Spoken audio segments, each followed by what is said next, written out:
session with dismissing the first one, the not successful one. Um, do you have any topics?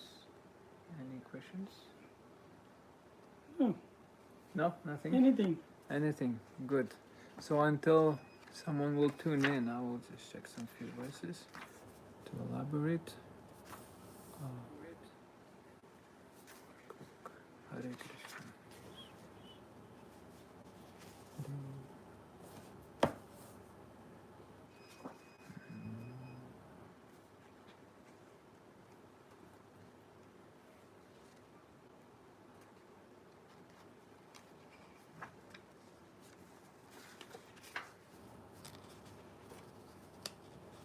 What's the verse for Paritanaya Sadhanam? What's the number? Paritrana sadhana. What's the number? Is it?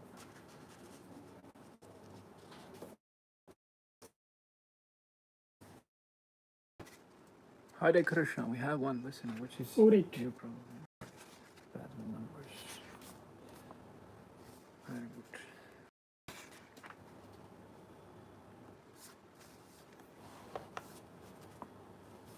Yeah. So today should we expect 170? Yeah. Yeah, good. That's exciting. Whole world, whole world.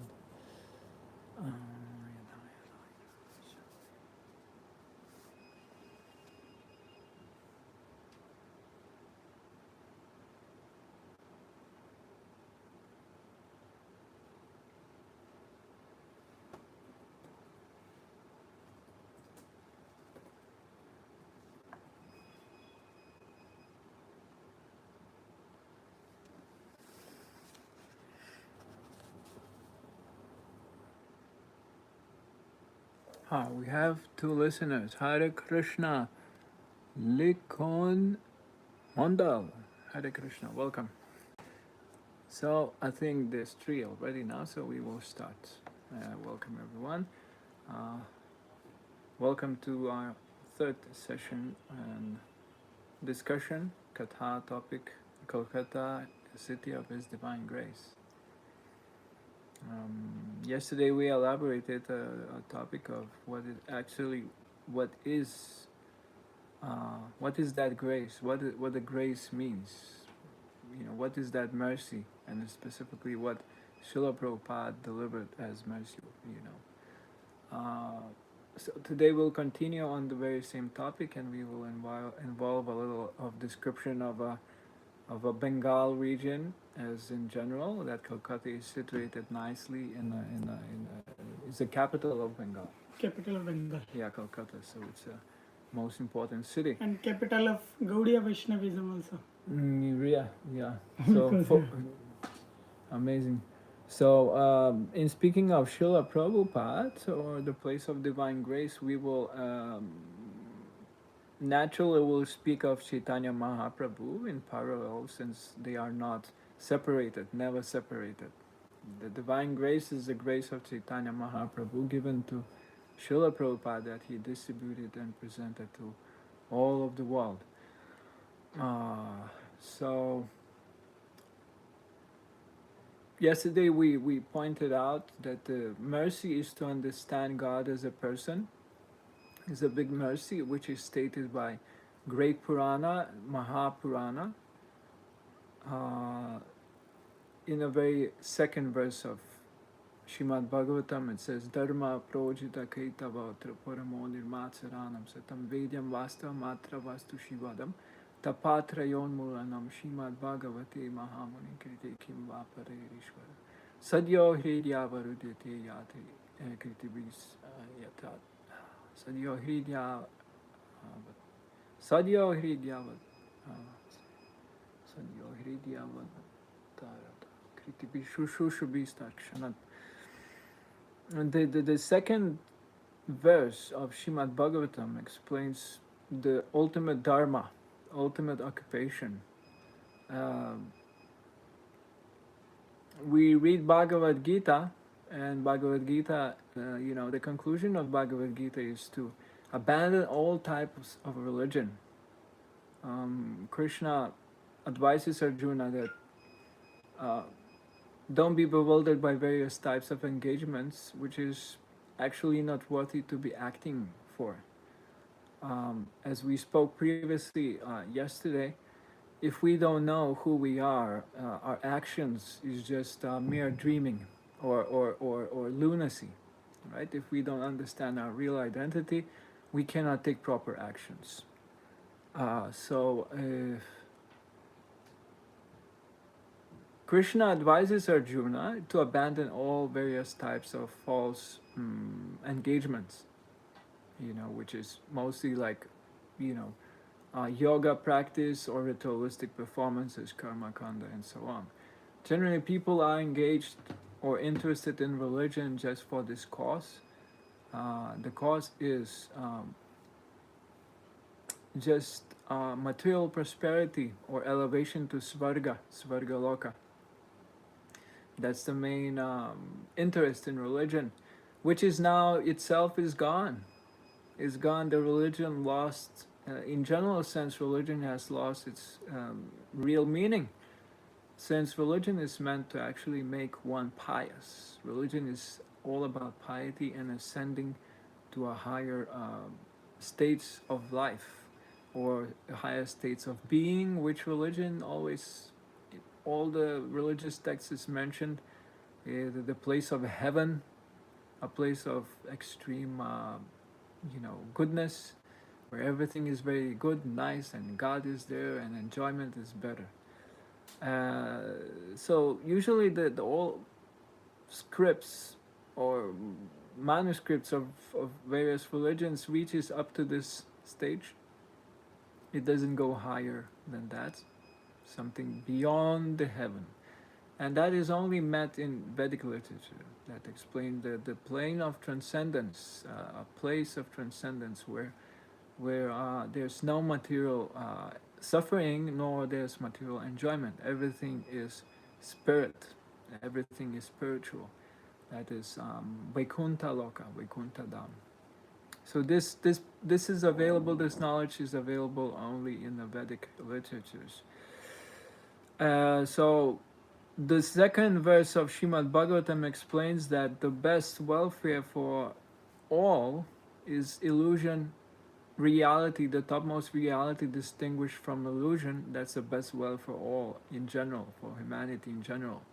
So this is quite of a fitting of Srila Prabhupada mercy, description of what he distributed. He distributed knowledge that dispelled illusion, reality from illusion, and the very same understanding of what is knowledge. Knowledge is the very same thing, to be able to distinguish what is spirit and what is matter, what is spirit and what is not spirit. Uh, so one can claim himself to be a smart person, a wise person, if he is able to do so.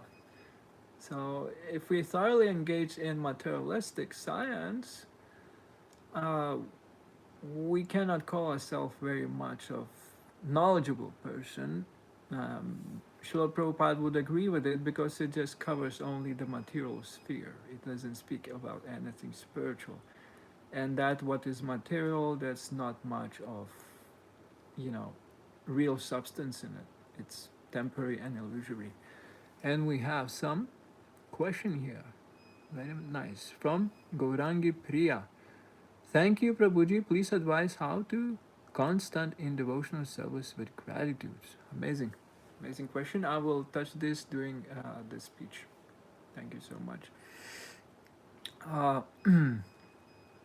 so for the beginning, that's the verse of understanding the divine grace, the grace of explaining that the Supreme Personality of Godhead is person. He is a person, and love can be established only between two persons, person to person. If you want to love someone, it's never just a lip service. I love God. Many can claim this, but they cannot prove.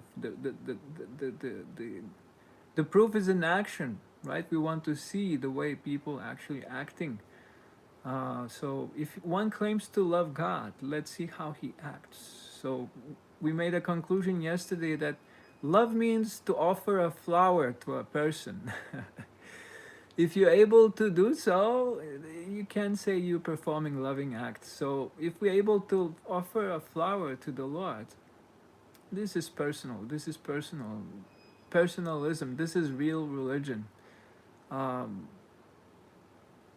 because God is a person and love is personal. You know, nowadays people don't, even between the lovers, they do not offer flowers to each other that often. The fashion is just lost to give a flower to a beloved, you know. So, because of Ugra karma, actually, flower is a very auspicious object. When we see flowers, our mind becomes auspicious and everything flowers make everything auspicious and beautiful and so on, so it's important element of worship and respect, you know. It's the scent of Mother Earth. By flower we can scent the Mother Earth scent, you know. She gives this through the flowers, distributes this through flowers. uh, Hare Krishna. So I will read few verses from the Bhagavad Gita, you, you know, just to elaborate more further on this. So we will chant Om Namo Bhagavate Vasudevaya, Om Namo Bhagavate Vasudevaya, Om Namo Bhagavate Vasudevaya, Nama Om Vishnu Pada Krishna Prasthaya Bhutale Smate Bhakti Vedanta Swami Sri Saraswati Devi Gauravani Pacharna Nirvishesha Shunyavadi Pashata. Yada yada hi dharmasya glanirvavati bharata abhyutanam adharmasya tadatmanam sujamyaham. Well, whenever and wherever there is a decline in religious practice, O descendant of Bharata, and a predominant rise of irreligion, at that time I descend myself. The second verse. Paritanaya sadhunam vinashaya cha dushkritam dharmasam stapanartya sambhavami yuge yuge. To deliver the pious and to annihilate the miscreants, as well as to re-establish the principles of religion, I myself appear millennium after millennium. And we will read the nice purports. Purport: according to Bhagavad Gita, a sadhu, holy man, is a man in Krishna consciousness. A person may appear to be irreligious, but if he has the qualifications of Krishna consciousness, wholly and fully, he is to be understood to be a sadhu. And dushkritam applies to those who do not care for Krishna consciousness. Such miscreants or dushkritam are described as foolish and the lowest of mankind, even though they may be decorated with mundane education, whereas a person who is 100% engaged in Krishna consciousness is accepted as a sadhu, even though such a person may be neither learned nor well cultured. As far as the atheistic are concerned, it is not necessary for the Supreme Lord to appear, as he is to destroy them, as he did with the demons Ravan and Kamsa. The Lord has many agents who are quite competent to vanquish demons, but the Lord especially descends to appease his unalloyed devotees, who are always harassed by the demoniac. The demon harasses the devotee even though the latter may happen to be his kinman, his kin. Although Prahlad Maharaj was the son of Hiranyakashipu, he was nonetheless persecuted by his father. Although Devaki, the mother of Krishna, was the sister of Kamsa, she and her husband Vasudeva were persecuted only because Krishna was to be born of them. So Lord Krishna appeared primarily to deliver Devaki rather than kill Kamsa, but both were performed simultaneously. Therefore, it is said here that to deliver the devotee and vanquish the demon miscreants, the Lord appears in different incarnations. In the Chaitanya Charitamrita of Krishna Das Kaviraja, the following verses, Madhya 20, 263, 264, summarize these principles of incarnation. Srishti hetuye murti prapanche avatare, se ishvara murti avatara namadare. Mayatita pravayome sabaravastan vishvi avatari dari avataranam. The avatar or incarnation of Godhead descends from the kingdom of God for material manifestation. And the particular form of the personality of Godhead who so descends is called an incarnational avatar. Such incarnations are situated in the spiritual world, the kingdom of God. When they descend to the material creation, they assume the name avatar. There are various kinds of avatars such as Purusha avatars, Guna avatars, Lila avatars, Shaktiavesha avatars, Manvatara avatars, and Yuga avatars, all appearing on schedule all over the universe. But Lord Krishna is the primeval Lord, the fountainhead of all avatars. Lord Shri Krishna descends for the specific purpose of mitigating the anxieties of pure devotees who are very anxious to see him in his original Vrindavana pastimes.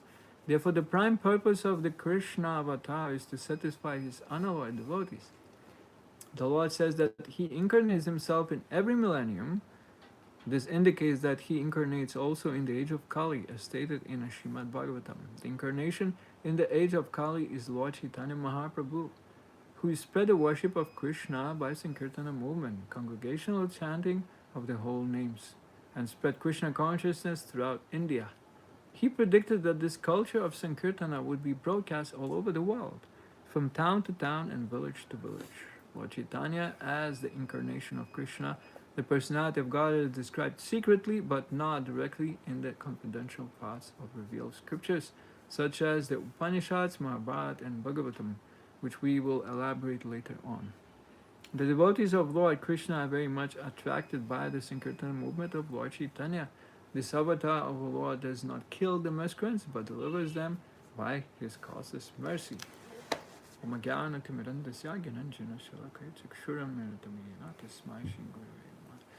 So we're starting to discuss appearance both of Chaitanya Mahaprabhu and Srila Prabhupada, since they're they have to be glorified both together. So before Lord Chaitanya Mahaprabhu took place, another avatar actually descended that in Kali Yuga. It's very interesting to understand that Krishna appeared quite twice on Kali Yuga as Lord Buddha, a partial incarnation. Ninth avatar of Krishna actually, Vishnu. And the reason it appeared, it's very interesting because it connects with Chaitanya Mahaprabhu. As we know, Lord Buddha had stopped the yagya process to save the animals, and when yagya process is stopped, which is the basics of karma kandya, uh, you cannot perform karma kanda without agnihotra properly. Agnihotra yaga and everything, which is all basic core essence of Vedic culture is agnihotra. Ashwamedha and agnihotra yaga sacrifices done for the fire. But actually, there's a very important description found in Nectar of Devotion. I will read the passage of why actually the sacrifices was stopped. Probably many of devotees in India know, but for me that was a big discovery. So we will read a passage from Nectar of Devotion, which is describing Krishna's qualities of Krishna. And third quality of Krishna is religious. Krishna is religious himself. So let's read the whole passage, description of his quality. A person who personally practices the tenets of religion as they are enjoined in the Shastras and who also teaches others the same principle is called religious. Simply professing a kind of faith is not a sign of religiousness. One must act according to religious principles, and by his personal example he should teach others. Such a person is to be understood as religious. When Krishna was present on this planet, there was no irreligion. In this connection, Narada Muni once addressed Krishna jokingly, "My dear Lord of the cowherd boys, you are bulls." Bulls are the representation of religion. While eating grass from the pasturing ground and moving on their four legs, have certainly eaten up all the grass of religion. In other words, by the grace of Krishna, religious principles were so well cared for that hardly any irreligious activities could be found. It is said that because Krishna was constantly performing various types of sacrifices and was inviting the demigods from the higher planetary systems, the demigods were almost always absent from their consorts. Therefore, the wives of the demigods, regretting the absence of their husbands, began to pray for the appearance of Lord Buddha, Krishna's ninth incarnation, who appears in the age of Kali. In other words, instead of being pleased that Lord Krishna had come, they began to pray for Lord Buddha, who is the ninth incarnation, because Lord Buddha stopped the ritualistic ceremonies and sacrifices recommended in the Vedas in order to discourage animal killing. The demigods' wives thought that if Lord Buddha appeared, all kinds of sacrifices would be stopped, and thus their husbands would not be invited to such ceremonies and would not be separated from them. Smart. Smart decision. Sometimes it is inquired, why don't the demigods from higher planetary systems come to this earth planet nowadays? The plain answer is that since Lord Buddha appeared and began to deprecate the performance of sacrifice in order to stop animal killing on this planet, the process of offering sacrifices has been stopped and the demigods do not care to come here anymore. So, the story is always like that. Love makes things move around, and it seems like the demigod wives, they really appreciated their husbands more at home. Since yesterday we read how actually the demigods are, appreciating the human form of life. And they actually desiring to be born on the planet Earth to perform austerity and ascend to the Krishna Loka, to go to Krishna Loka. In demigod realm, there's more to be heard about Krishna. There's many Gandharvas and many demigods, they, people and living entities who glorify Krishna, and they get to know about Krishna. It's not hidden. Religion is prominent in Svarga, but it's something still far outreached for a person engaged in sensual engagement. So, because Krishna can be attained only by akinchana devotees, only ones who have pure heart, free from, desire to enjoy independently from Krishna. So this is exactly again another grace, another type of mercy that Srila Prabhupada delivered to the world is the message of pure devotional service, akinchana bhakti, which was the whole world was devoid of this message of pure devotional service. And Srila Prabhupada once ridiculed the monists. The monists say that they were aiming to become God. They say that in perfection you become one with God, you become God. And Srila Prabhupada ridiculed the monists. He said, what's the use of becoming God? You can become greater than God. By becoming his pure devotee, you can own God. Just like Nanda Maharaj or Yashoda Mai, Yashoda Mai had a privilege to chase Krishna with a stick, And Nanda Maharaj, he had the privilege of his shoes to be brought on the head by Supreme Personality of Godhead. In Padyavali, we find a very beautiful verse. I will read it right away. In this regard, I just sent this verse to my mother yesterday.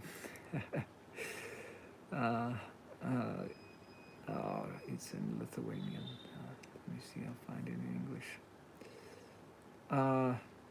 Anyway, yeah, it says that may those who study Vedas, Smriti, and Mahabharata, by in being fear of material existence, may all be engaged in that performance. I'm translating by my own words. But I will worship Nanda Baba, in which courtyard the same absolute Brahman is crawling.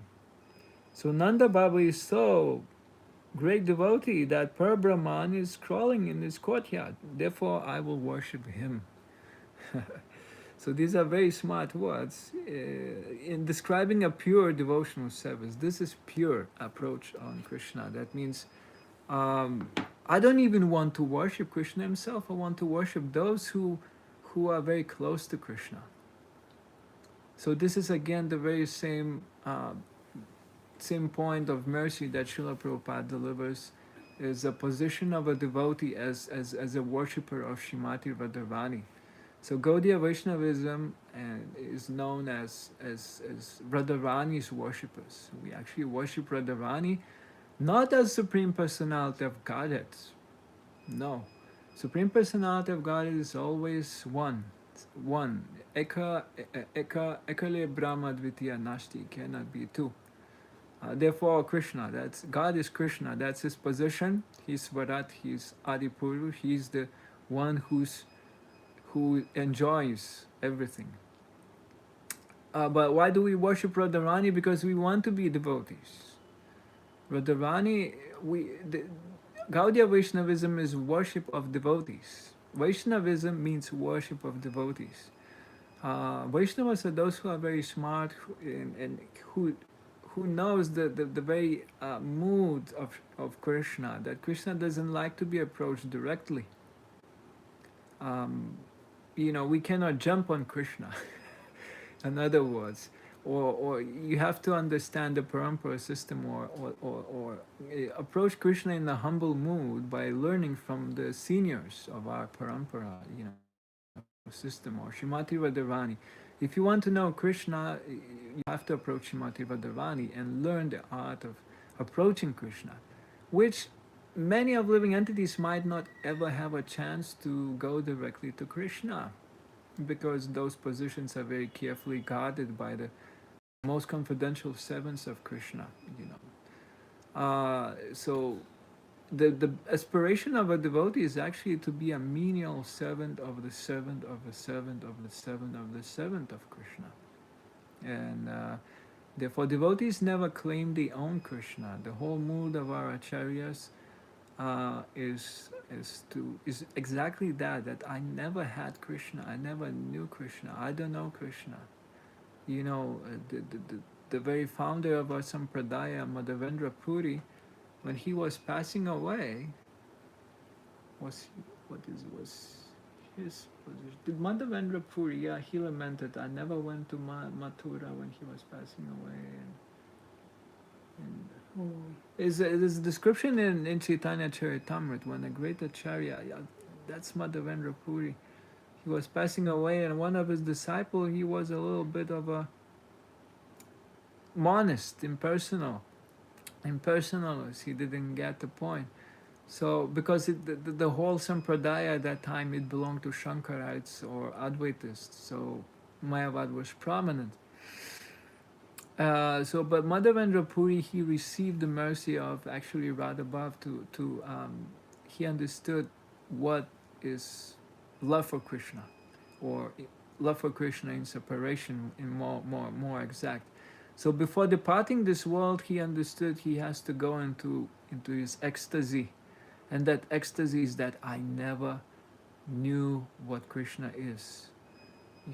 All my life I practiced Krishna consciousness, but I never understood Krishna. In a humble mood. In a humble mood. I never owned Krishna. That is a mood of Vaishnava. And he prayed, I never went to Mathura, I never met Krishna, I never, in this type of mood. And he started lamenting, crying. Ecstatic features appeared in his body. And at that time, another disciple was standing behind him. And he said, hey, Guru, why are you crying? If you start crying at this moment, you will not achieve good destination. You must be absorbed in Brahmanda, thoughts of Brahman. So the Guru asked, someone to remove that disciple from his presence. He said, if you'll be present around me, I don't know where will I end up, So he chastised his disciple, even though seemingly that what he understood as ultimate, but so that's a mood again. That's a mood that actually the Gaudiya Vaishnavas they practice. We're never proud of having understood Krishna, owning Krishna, or being with Krishna, or ever met Krishna. And the six Goswamis, they are described in Shad Goswami Ashtaka. the very final verse of Shad Goswami Ashtakas is Hey Radhe Vraja Devi Ki Charite Hey Nanda Suna Kuta. That the very peak of ecstasy of a Vaishnava is that this humble attitude that I never ever ever own Krishna. I don't know where Krishna is. I'm in desperate mood to find Krishna. That's the whole aspiration of devotee, that I'm always eager to find Krishna. Because when we think that we are perfect, when we think that we understood everything, we have Krishna and everything, that this is the dead end of spiritual life. That means there's nothing more higher than this, and you stop your progress. And if it's prematurely claimed, that's that's just a lost only. We cannot claim this until we are in material world. Anyway, this is a high topic to elaborate, but it's actually the understanding of the mercy that Srila Prabhupada is distributing, and this is exactly the separated, the mood of separation, loving in love and separation in Krishna Bhakti.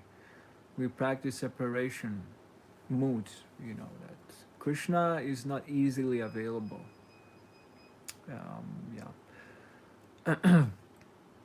Um, so, to speak further on, I spoke of Lord Buddha being descending, and so Lord Chaitanya Mahaprabhu, he appeared on this planet Earth, and he inaugurated after Lord Buddha. He appeared after Lord Buddha, and he inaugurated the Sankirtan Yagya, which is exactly the Bhagavad culture. He presented the Bhagavad religion of Bhagavad Dharma. Bhagavad Dharma. It's exactly where Srimad Bhagavatam starts and Bhagavad Gita ends. Bhagavad Gita ends with abandon all type of false engagements or false religions and take up to the real Dharma, which is Bhagavad Dharma. Dharma projita kaitavaton nirmatsaranam satam. And Srila Prabhupada says that, everything else in Bhagavad Dharma is just cheating, mere cheating. This is what this verse is saying, is just complete cheating. So Chaitanya Mahaprabhu, he just based his movement exactly on this point. You don't need to engage in various types of other religious activities. Just chant the holy name. That's the topmost supreme method of worship in this age of Kali. And that is elaborated, or actually not elaborated, but stressed, or foundation of that is Nada Pancharatra altogether, which says that in these words Hare, Krishna, and Rama, uh, all knowledge, all ritualistic performances, and all possible mantras reside. So when we chant this, all of that is manifested, or everything is in the mantra. We don't need to chant any other mantra if we know the Maha Mantra, in other words. And one is found to be in full knowledge if he chants the holy name. That means he does not need to study anything else, because that is the whole conclusion of the whole Vedas. The Srimad Bhagavatam ends with the same statement that, the very last verse of Srimad Bhagavatam means the very same thing. I mean, the very last verse of any scripture makes the main stress. It's most important thing. The conclusion. The conclusion, exactly. So the conclusion of Srimad Bhagavatam is, let us be engaged thoroughly in chanting of a holy name. And that is the ending of Bhagavatam, and that's the beginning of Chaitanya Charitamrita. Chaitanya Charitamrita is all thoroughly all about that. How to do this, how to purify your existence by engagement in the simple process of Hare Krishna, Krishna Krishna, Hare Hare, Hare Ram, Ram Ram, Hare Hare. So I hope I have 1 more hour, right? Because I just started. Yeah, Good? yeah. 1 more hour. Yeah. So I hope you all feeling comfortable. Some few of them. 4 by now. So now I'll describe a little bit of descendant. When Chaitanya Mahaprabhu appeared, there was Muslim rule over all Bengal. Bengal Yeah, was the kingdom ruled by Mughals. Mughals, and they were named like Qazis, Yeah, Chand Qazis, who are actually were establishing, the their own Muslim dharma, their Islam, which is actually a little bit different from Hinduism and a little bit different from Vaishnavism, uh, because they claim that their own scripture. They used to destroy the temples and used to destroy the deities very grossly.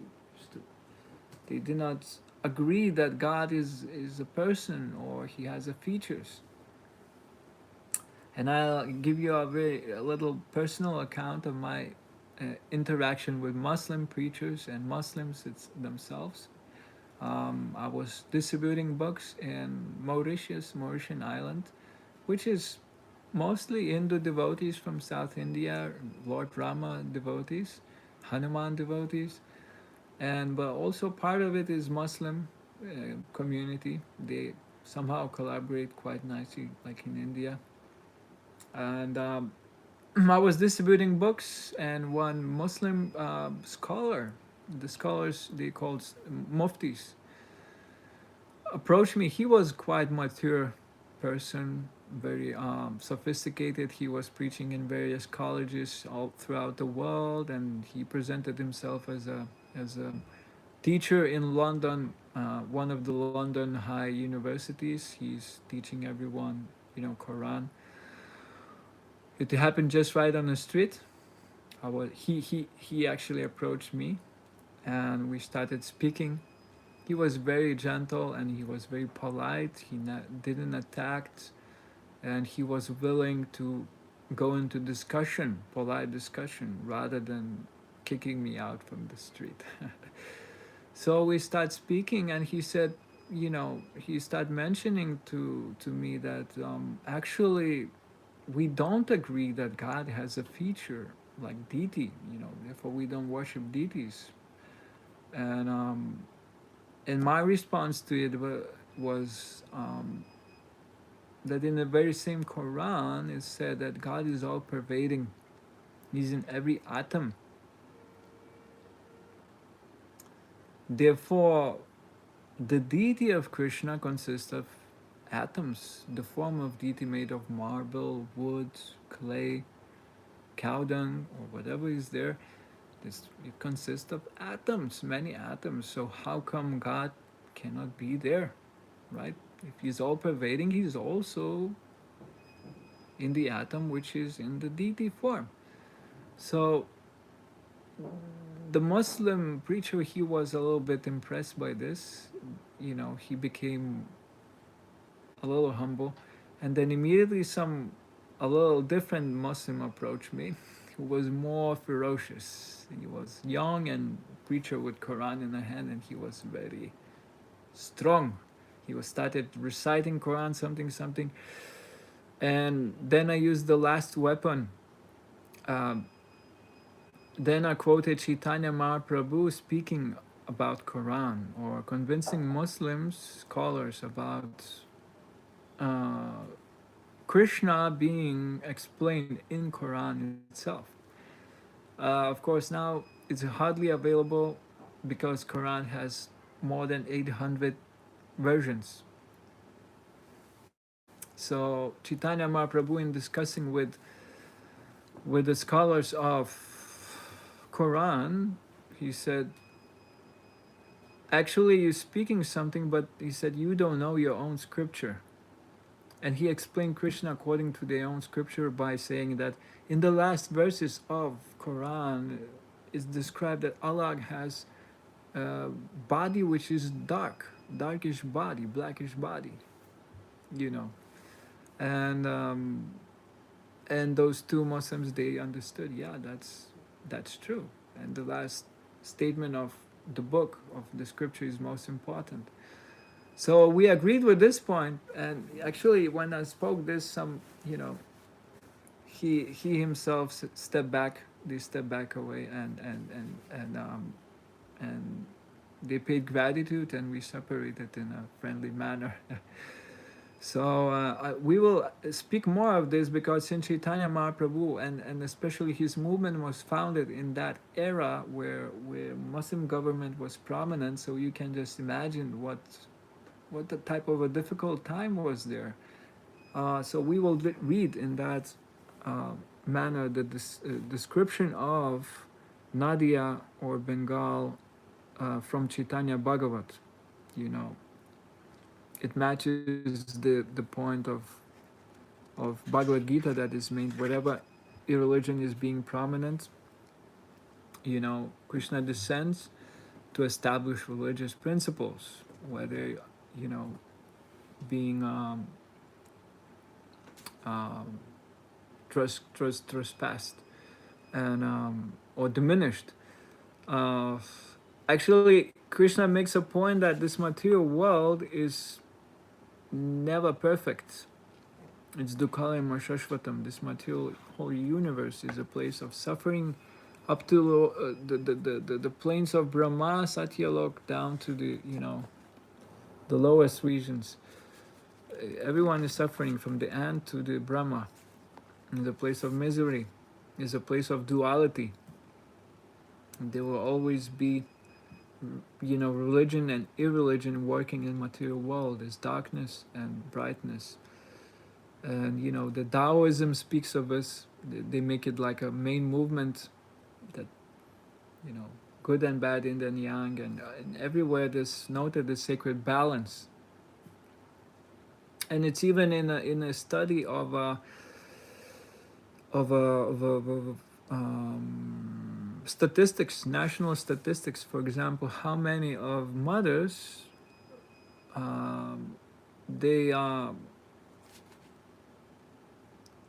give the religious understanding to their children, because religious understanding is being passed down by the mothers. Mother is the main, you know, guru, you can say. We receive religion through our mothers. So statistics say that exactly 0.5% of mothers, they are presenting religion to their children. They see the necessity to give religion to their children. So half that, half that, half religious people, half people who are doesn't care much about religion. Um, so at the time Chaitanya Mahaprabhu was about to descend, we know the story. Lord Advaita is lamenting to see this destruction of dharma happening, temples being destroyed, deities being destroyed, and people becoming atheists, and killing of animals, cows slaughtered, and everything. So he shouts very loud out of pain, and it's described that he was shouting like a lion, and all the three walls were trembling to the fearsome voice of Advaita Acharya, and it reached the peaks of Jambudvip, of Svetadvip, Jambudvip, I believe, yeah, the Milk Ocean, and they heard, and Lord Chaitanya Mahaprabhu decided to descend. So this is the description of a present day Bengal. We'll read from Bhaktisiddhanta Saraswati's Thakur, Chaitanya Bhagavat. Jai Jai Shri Chaitanya, Jai Nityananda, Jai Advaita Chandra, Jai Gaura Bhakta Vrinda. Why the Lord enjoyed his pastimes as a student, he did not disclose himself due to the fallen condition of the world. So the situation was so fallen, he did not want it to reveal himself. At that time, the entire world was devoid of devotional service to the Lord, and people were engaged simply in materialistic association and activities. People held various grand festivals for their sons and daughters, and they had no care for anything other than their body and home. The Vaishnavas were all distressed at the heart to see the people's attachment to illusory happiness. They all cried, "Oh Krishna, oh Lord, please be merciful on these fallen souls." These people have not developed attachment for Krishna after attaining this human form of life. How long will they suffer such degradation?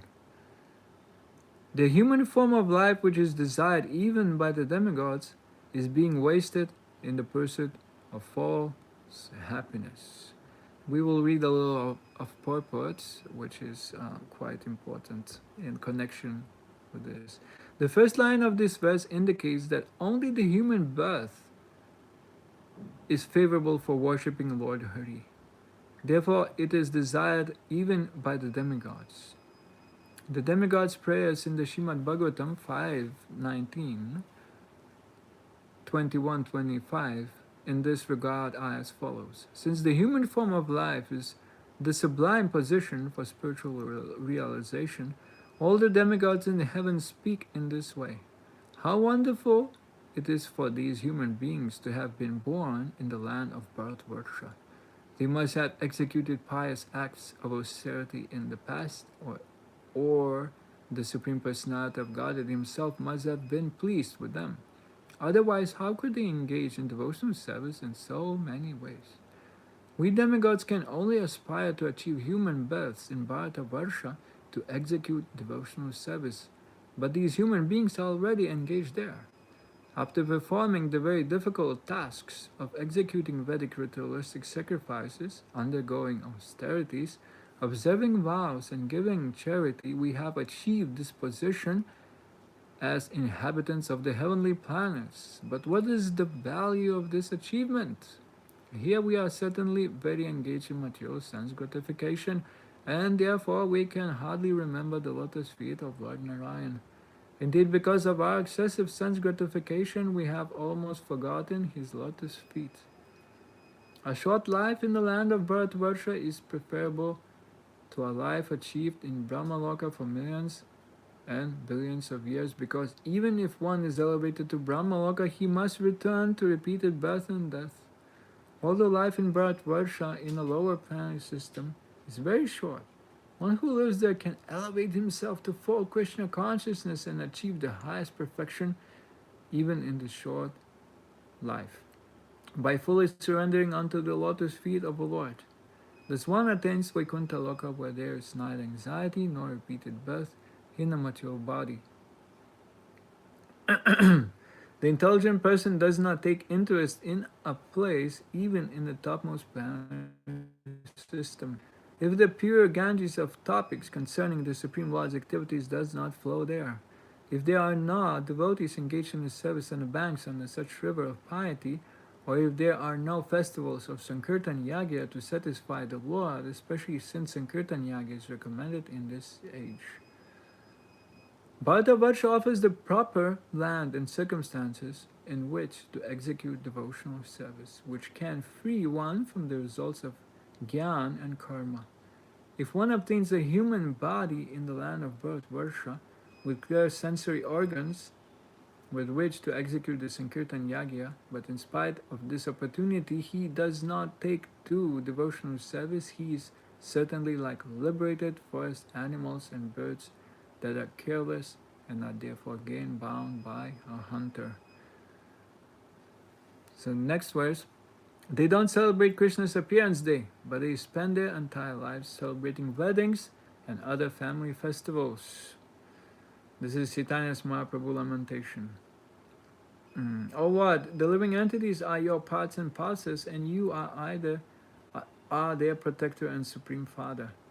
In this way, the devotees always desire the welfare of the living entities, and they pray to Lord Krishna on their behalf.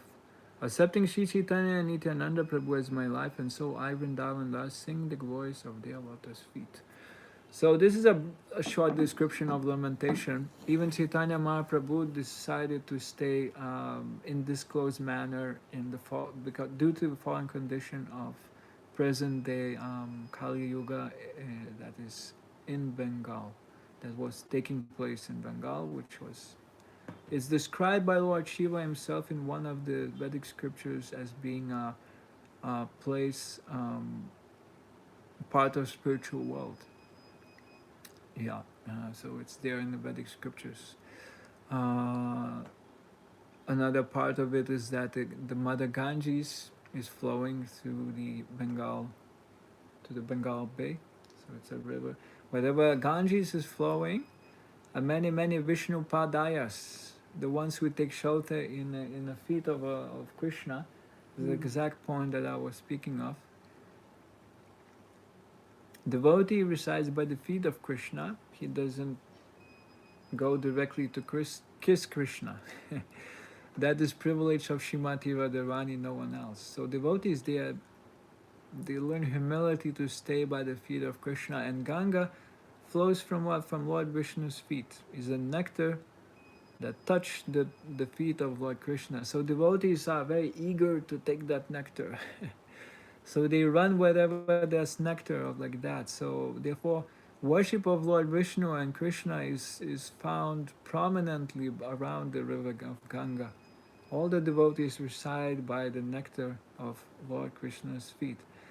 Even the great demigods, they like to descend and be there and assist Krishna and shorten their life term to ascend to Krishna Loka by performance, purifying themselves in the process of Akinchana Bhakti. Akinchana Bhakti is so rare and so sublime that it's even a hard case for the demigods to achieve it. Uh, Sometimes Srila Prabhupada used to recall being in a position way much more higher than the demigods. In one of the conversations, I can try to read it next time, or you can look up to Vedabase.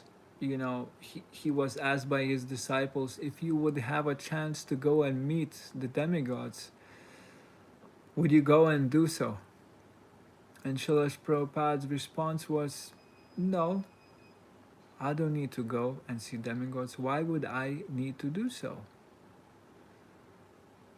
Prabhupada answered that actually they can come to me and ask for a blessing. I can give them blessing. So this was the Srila Prabhupada stand. He was very fixed on his position, and that position was pure devotional service. Um, Akinchana Bhakti. That means his desire was never different from Krishna's desire. Um, doesn't matter. Kinchana Bhakti, we might understand that someone is like, you know, having no possessions, walking with no shoes, gamcha, living under the palm tree, by renouncing everything. You know, actually, Srila Prabhupada, you know, had everything. He was very rich.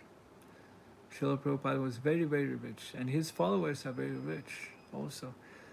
But by this, he indicated that actually, even the rich, if you have opulence, it can be perfectly used in a service, pure devotional service for Krishna. It's actually the false type of renunciation that to renounce something you can use for Krishna's service. That's markat vairagya. That's false renunciation. And indication of a pure devotional service is that devotee on that platform, he doesn't see uh, anything devoid of Krishna. So he sees how to connect everything with Krishna. And in regard of this world being a miserable actually place, it was a heavenly place when Krishna was there, since he performed religious rituals, being a religious in quality. When he was performing religious qualities, rituals, all the world was, you know, a religious place. There was no irreligiosity. But after Krishna departed, irreligiosity immediately took place. It's described in Bhagavatam. So, therefore, we still have a dark side and a bright side, and you know, the bright side is always ought to be overcome, and that's where the pure devotees descend. Sometimes Krishna or Krishna sends his pure devotee to re-establish principles like Srila Prabhupada, or sometimes to diminish the miscreants. Krishna just induces nature to do that work, like you know, a war, famine, some like we had the, you know, just happening the COVID period, Yeah. just things like that. You know, they diminish the miscreants, you can say, or just everything acts under the coordinates of a supreme. So we should look at like that. So actually, when Srila Prabhupada was about to be born, Bhavananda, he describes there's the only record of how Srila Prabhupada was speaking, that he had conversation with Krishna before he took part, before him being born in this planet.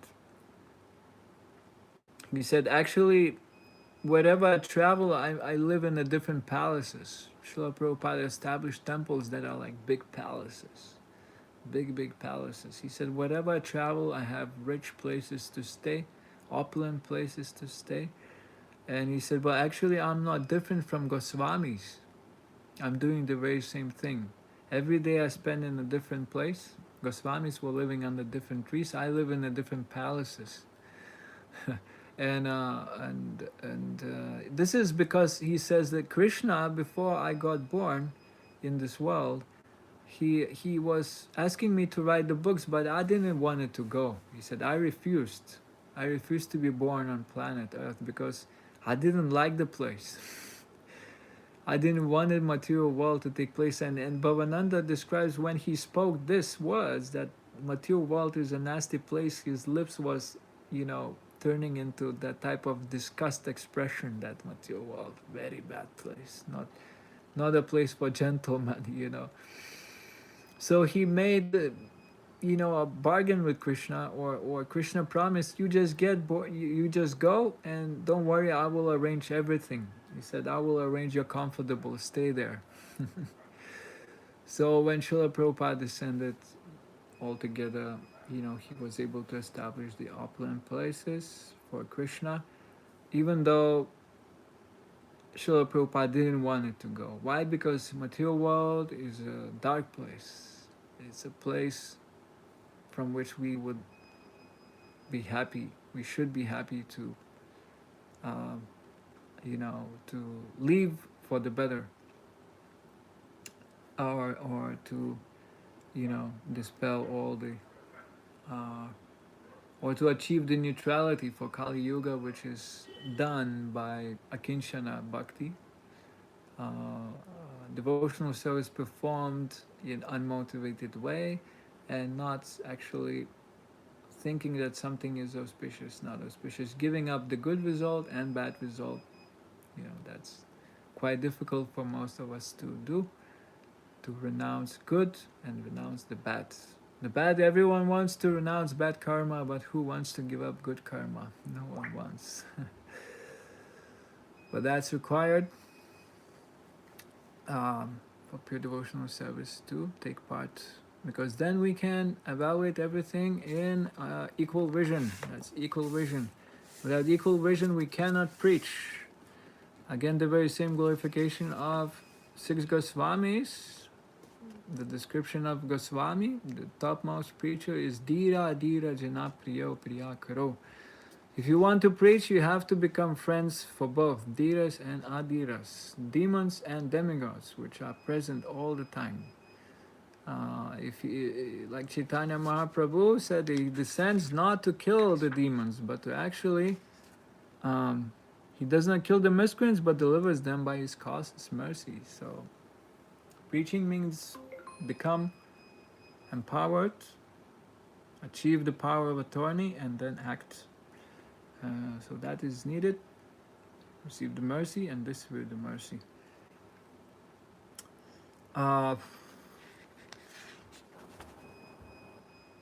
Let's continue. As you wish. Good. So, material world and Srila Prabhupada descendants. Points I was making. Okay, the question was there. Thank you, Prabhuji. Please advise how to constant in devotional service with gratitude. So gratitude is one of the most important aspects of devotional life. Devotional life is a life of respect and gratitude. not otherwise. Um, if we learn this, we will become devotees very easily. Uh, in the process of purification, we might be heavily corrected sometimes, especially if you join the brahmacharya ashram. There's nothing but corrections thoroughly every second. It's quite challenging. If you want to purify yourself, you learn you have to learn to take the bitter medicine, or you have to learn the value of bitter medicine. Process of purification means I understand why I suffer, and I understand suffer is there for a reason. And reason is that I purify my negativity through, you know, bitter medicine.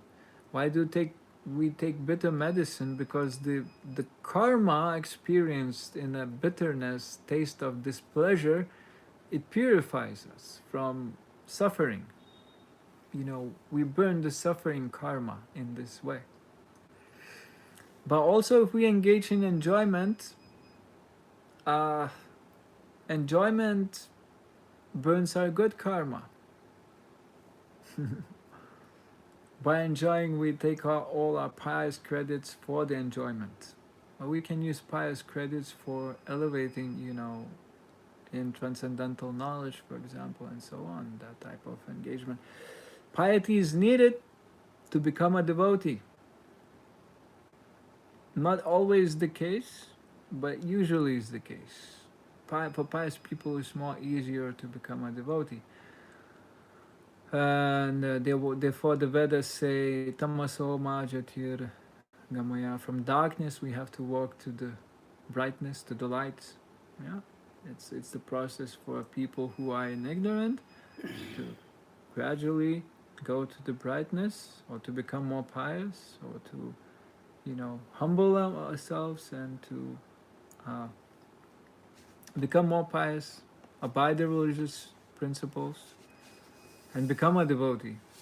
So, gratitude in spiritual life, no matter how difficult it might become, or we might lose the appreciation, especially sometimes it happens in a close association with someone we adore, someone we respect a lot. Um, Sometimes happen between a son and a father. A son and you know, he respects his father, but the father sometimes has to be hard with the son, or he has to punish, for example, the son. So that is very difficult to take, and the gratitude might be, you know, harmed. The mood of gratitude, if we don't understand, we don't see the deep purpose in the punishment ourselves, if we don't agree with the punishment sometimes, or we don't agree with the situation, why I have to be mistreated in such a way. That what we say, now my father is bad, now my guru is bad because he's punishing me. So it takes to have a very broad vision and a humble mood and attitude to understand that we live to be corrected. It's so important to understand. The answer to your question is that we have to embrace the mood that we live to be corrected. Spiritual life means uh, disarming ourselves of being knowledgeable, disarming ourselves of being perfect, disarming ourselves for being devotee, and claiming I need to be corrected, I need to be purified. This is spiritual life. Right? So, in this way, we will advance. And then is, of course, the question of gratitude, because purification is taking place, so we have to maintain the gratitude in full understanding. We know that if we lose gratitude, we lose everything. The seniors cannot be our enemies. This is Vaishnavism is a culture of appreciation and respect. As again I spoke yesterday, a devotee is one who speaks out the glories. He dedicates his tongue to speak the glories rather than blaspheming. The other meaning of devotee is gossiping, or devoted to devotees, to the tongue, devoted to a tongue, or devoted to a devotee. So we learn in the Bhagavatam, or Bhagavad Marga itself, it means Bhagavad Dharma means that you learn how to glorify the Lord. You learn how to engage your tongue for the right purpose. That means first we control the tongue, and all the senses are controlled, and that's a measurement of how you know, devotee is engaged in thorough worship. It said in a Brahma lok, everyone is perfected. This personified Vedas is a residence of Satya lok, actually. This is one type of a perfection of a jiva, or the soul, that he becomes a glorification itself. You become a kirtan. We are kirtan, in other words. A spirit soul is a kirtan. Yeah. So this is why we need to merge our consciousness with Srimad Bhagavatam, merge our consciousness with Chaitanya Charitamrita, and learn, you know, how this is a part of us, or how this is actually the core essence of our existence. And so the gratitude is a big part of devotional life. There's nothing else than that. In a spiritual sense, everything is absolute, everything exists in spiritual world, and of course there's also quarreling, that a little bit type of quarreling, but it doesn't fall away from the type of kirtan. It's also a type of kirtan that pleases Krishna. It said that Krishna himself, you know, is described in again, when the demigods are glorifying Krishna with selected verses, Uttama shlokas, it said that Krishna is not extremely impressed by that. Rather, he's more pleased with the wives of Dwaraka shouting on him, with the wives, you know, living in the Dwaraka, that are actually chastising Krishna. He said that that voice is actually pleasing me more. Of course, there's pure, you know, purity in there. They are pure devotees. Therefore, whatever pure devotee does is pleasing for Krishna. That's the power of pure devotional service again. So I guess I answered a question, and there's indications to stop by your phone since the battery is low. So we stop here, and we will continue tomorrow with a more brief description, more deeper description of Bengal. I'm studying myself in parallel since I'm catching up. Yeah. The challenge came unexpected, so I take advantage of learning this myself, being present in Kolkata. Dham. Hare Krishna, Hare Krishna, Krishna Krishna, Hare Hare, Hare Rama, Hare Rama, Rama Rama, Hare. All glories to His Divine Grace, A.C. Bhaktivedanta Swami Srila Prabhupada. Jai. Srila Prabhupada ki. Jai. Hare Krishna.